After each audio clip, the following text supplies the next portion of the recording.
Hello my dear friends, कैसे हैं आप लोग। स्वागत है आपका लॉ प्रेप ट्यूटोरियल के ऑफिशियल चैनल पे। आज हमारी कॉन्स्टिट्यूशन लॉ की 7th क्लास में वेलकम।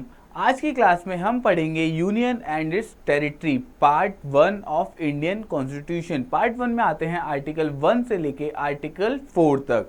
तो हम लाइन से article 1, article 2, article 3, article 4 discuss करेंगे।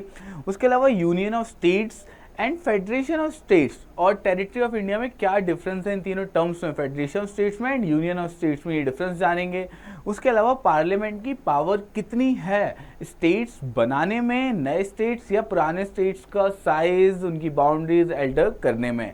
इसके अलावा कॉन्स्टिट्यूशन लॉ में एक बहुत ही ज़्यादा लैंडमार्क केस है री बेरुवारी यूनियन ऑफ 1960। इस केस को हम डिटेल में डिस्कस करने वाले हैं इस क्लास में। चलिए स्टार्ट करते हैं।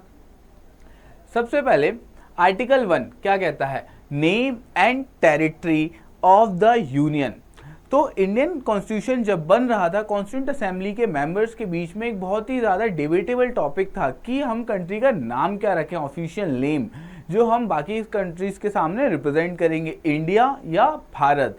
तो फिर कुछ मेंबर्स का सपोर्ट था कि हमें इंडिया नाम यूज़ करना चाहिए, कुछ मेंबर्स का कहना था कि हम भारत नाम यूज़ करें। तो कॉन्स्टिट्यूंट असेंबली ने फाइनली डिसाइड किया कि हम नाम यूज़ करेंगे इंडिया, दैट इज़ भारत, मतलब दोनों ही नाम इंडिया के ऑफिशियल नेम्स हैं। Shall be a union of states. हमने फेडरेशन ऑफ स्टेट क्यों नहीं चूज़ किया, ये हम आगे डिस्कस करेंगे। इसके अलावा आर्टिकल 1 क्या कहता है, clause 2, the states and the territory shall be as specified in the first schedule. तो कॉन्स्टिट्यूशन के अभी प्रेजेंट टाइम में जो 12 शेड्यूल हैं, तो उसमें फर्स्ट शेड्यूल में डिटेल में मेंशन्ड है कि स्टेट का क्या ऑफिशियल नेम है, उनकी बाउंड्री कितनी है, टेरिटरी, सब मेंशन्ड है फर्स्ट शेड्यूल में, जो कि आप इंडियन गवर्नमेंट की ऑफिशियल वेबसाइट पे जाके डाउनलोड भी कर सकते हैं और वहां से रीड भी कर सकते हैं एक बार। इसके अलावा क्लॉज 3 कहता है the territory of India shall comprise the territories of the state. Territory कौन कौन सी हैं, स्टेट्स इंक्लूड रहेंगे। उसके अलावा द यूनियन टेरिटरीज, जो यूटीज हैं, जहाँ पे सेंट्रल गवर्नमेंट डायरेक्टली उन्हें एडमिनिस्टर करती है, कंट्रोल करती है, जैसे यूटी ऑफ दिल्ली या UT of Puducherry, Jammu and Kashmir या लद्दाख, ये यूनियन टेरिटरीज हैं जहाँ पे सेंट्रल गवर्नमेंट का काफ़ी ज़्यादा इंपॉर्टेंट रोल रहता है इन्हें गवर्न करने में। इसके अलावा such other territories as may be acquired, की कोई दूसरी टेरिटरी जिन्हें इंडियन गवर्नमेंट इन फ्यूचर में अक्वायर करेगी, वो भी यूनियन ऑफ इंडिया का पार्ट हैं। For example Sikkim. Sikkim India का पार्ट बना था 36th कॉन्स्टिट्यूशनल अमेंडमेंट से 1975 में। उससे पहले वहाँ के जो प्रिंसली रूलर थे उनके थ्रू गवर्न हो रहा था सिक्किम। तो सिक्किम को हमने 1975 में 22nd स्टेट इंडिया का बनाया था थ्रू 36th कॉन्स्टिट्यूशनल अमेंडमेंट। तो आर्टिकल 1 क्या कहता है कि इंडिया का पार्ट क्या क्या होंगे, एंड सेकेंडली इंडिया का ऑफिशियल नेम क्या है, states, union territories and such other territories as may be acquired by India. चलिए नेक्स्ट स्लाइड पे चलते हैं। प्रेजेंटली इंडिया के टोटल 28 स्टेट्स हैं एंड 8 यूनियन टेरिटरीज हैं। इसके अलावा कुछ स्टेट्स हैं, जैसे जम्मू एंड कश्मीर का नाम आपने काफ़ी डिटेल में सुना होगा कि उसका स्पेशल स्टेटस था under article 370 of constitution, but constitution का आर्टिकल 370 को रिपील कर दिया गया क्योंकि वो टेम्परेरी प्रोविजन था। वैसे ही बाकी कुछ और स्टेट्स हैं जिन्हें इंडियन गवर्नमेंट ने कुछ स्पेशल प्रिविलेजेस दे रखे हैं, स्पेशल प्रोविजंस, जो कि गिवन है पार्ट 21 ऑफ इंडियन कॉन्स्टिट्यूशन के अंडर में। अब ये स्टेट्स के नाम आप रीड कर सकते हैं। इसके अलावा 5th और 6th शेड्यूल के under scheduled area and tribal areas given है। जैसे किसी स्टेट के अंदर कोई ट्राइबल एरिया है जहाँ पे स्पेसिफिकली कोई ट्राइब रहती है, तो उन्हें गवर्न करने के लिए, उनके एडमिनिस्ट्रेशन के लिए थोड़े से रूल्स थोड़े से डिफरेंट होंगे उनके एडमिनिस्ट्रेशन के लिए, जो कि गिवन है हमारे शेड्यूल 5th एंड 6th के अंडर। तो ये स्पेशल प्रोविजंस हैं कुछ स्पेशल स्टेट्स के लिए एंड ट्राइबल एरियाज के लिए एंड शेड्यूल एरियाज के लिए। चलिए आगे बढ़ते हैं। टेरिटरी ऑफ इंडिया और यूनियन ऑफ इंडिया के अंदर डिफरेंस क्या है। फर्स्टली टेरिटरी ऑफ इंडिया एक वाइडर एक्सप्रेशन है rather than union of India. The latter includes only states while the former includes not only the states but also union territories and the territories that may be acquired by India in future. That means territory of India एक larger portion है, whereas union of India एक smaller circle में आप count कर सकते हैं, एक बड़ा सर्कल आप बना सकते हैं जहाँ पे वो टेरिटरी ऑफ इंडिया है, वहीं पे यूनियन ऑफ स्टेट्स उसके अंदर एक छोटा सा पोर्शन है। तो टेरिटरी ऑफ इंडिया के अंडर यूटीज भी आ जाएंगी एंड कोई फर्दर टेरिटरीज जो इंडिया में इंक्लूड की जाएंगी। Secondly, the states are the members of the federal system and share a distribution of powers with the centre, कि इंडिया में एक फेडरल सिस्टम डायरेक्टली नहीं है, कंप्लीट फेडरल सिस्टम नहीं है इंडिया में, क्योंकि फेडरल सिस्टम में स्टेट एंड सेंटर के पास इक्वल पावर्स होती हैं। इसलिए हमारे इंडियन कॉन्स्टिट्यूशन में हमने यूनियन ऑफ स्टेट्स चूज किया rather than federation of states, क्योंकि फेडरेशन ऑफ स्टेट्स का आप एग्जांपल ले सकते हैं अमेरिका, यूएसए, कनाडा और स्विट्जरलैंड, जहाँ पे वो फेडरेशन है, where is agreement between states to come into a federation. Federation के अंडर एक स्टेट सेपरेट कंट्री भी बना सकता है, अपने आप को फेडरेशन से रिमूव कर सकता है, बट यूनियन ऑफ स्टेट्स में कोई इंडिविजुअल स्टेट हमारे इंडिया का अपने आप को सेपरेट कंट्री डिक्लेयर नहीं कर सकता है। तो यूनियन ऑफ स्टेट्स एक पावरफुल टर्म है, वहाँ पे सेंटर के पास थोड़ी सी ज़्यादा पावर होती है इंडिया में स्टेट्स के कंपैरिजन में, बट फेडरल स्टेट्स में स्टेट्स के पास ज़्यादा इक्वल पावर रहती है सेंटर और फेडरल स्टेट्स के बीच में। थर्ड पॉइंट आपने पढ़ ही लिया है। चलिए आगे बढ़ते हैं। आर्टिकल 2 स्पेसिफिकली क्या डिफाइन करता है? एडमिशन और establishment of new states. Definition आप रीड कर सकते हैं। इसके अलावा एडमिशन और एस्टेब्लिशमेंट में क्या डिफरेंस है? एडमिशन में कहता है कि it refers to the admission of states which are already in existence, and establishment में कि establishment of new states it refers to the establishment of states which were not in existence before। अब इसका difference क्या है? Admission में जहाँ पे किसी स्टेट में या कोई फर्दर फॉरेन टेरिटरी है जहाँ पे पॉलिटिकल सिस्टम एग्जिस्ट करता है, जहाँ पे गवर्नेंस हो रही है एंड एक गवर्नमेंट है उसे गवर्न करने के लिए, एडमिनिस्टर करने के लिए, रन करने के लिए, तो उस स्टेट को अगर हम इंडिया का पार्ट बना रहे हैं तो वो होगा admission of a new state.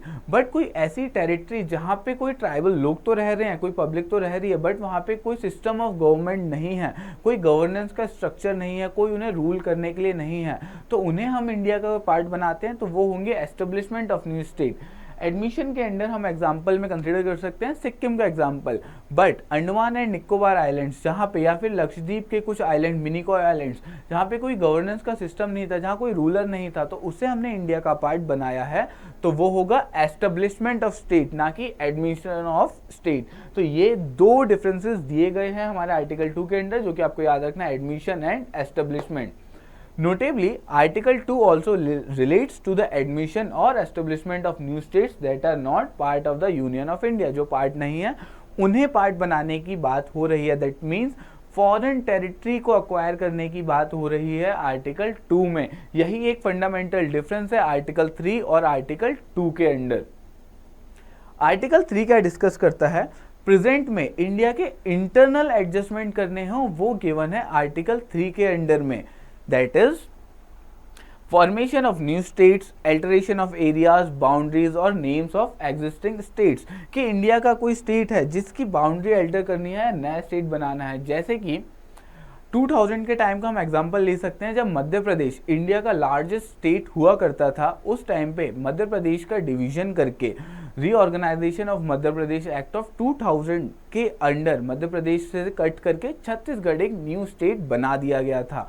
तो आर्टिकल 3 के अंडर ये पावर है। आर्टिकल 2 के अंडर फॉरेन कंट्री की बात कर रहे हैं, आर्टिकल 2 के अंडर इंटरनल एडजस्टमेंट की बात कर रहे हैं। आर्टिकल 3 के अंडर ही इंक्रीज किया जा सकता है किसी स्टेट का, बट इंडिपेंडेंस से अभी तक किसी भी स्टेट का साइज इंक्रीज नहीं हुआ है, डिमिनिश ही हुआ है।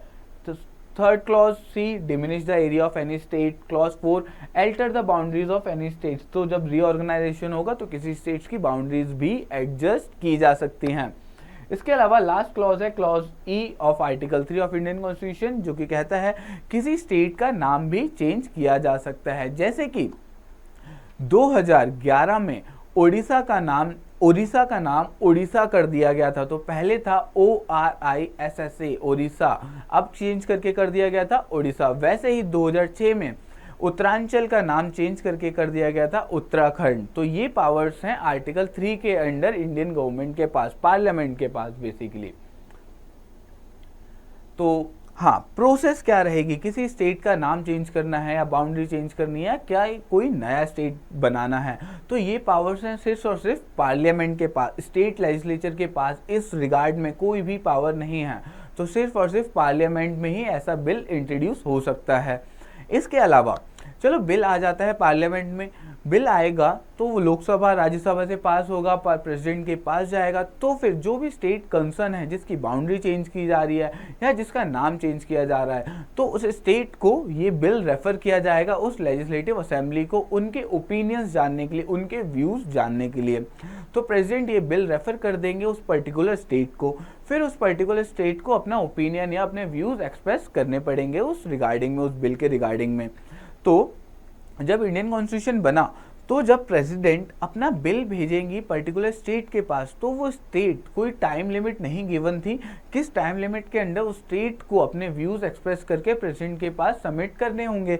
तो स्टेट्स को, सेंट्रल गवर्नमेंट को ये डर था कि कहीं ये लूप होल का यूज़ करके स्टेट अपने व्यूज़ ही एक्सप्रेस ना करें, होल्ड करके रख लें, तो फिर ये एक कंसर्न था। तो उसी के लिए लेके आया गया कॉन्स्टिट्यूशन का 5th अमेंडमेंट। 5th अमेंडमेंट में एक टाइमलाइन फिक्स कर दी गई थी कि स्टेट्स के पास कोई बिल भेजा गया है इस रिगार्ड में, तो फिर उन्हें एक टाइमली मैनर में अपने व्यूज़ एक्सप्रेस ओपिनियन करने पड़ेंगे टू द प्रेसिडेंट। तो कॉन्स्टिट्यूशन का 5th अमेंडमेंट किस लिए आया था? आर्टिकल 3 में चेंजेस करने के लिए, जो कि थे टाइमलाइन एक लाने के लिए कि टाइमलाइन होगी जिसके अंडर स्टेट्स को अपने व्यूज़ एक्सप्रेस करने होंगे।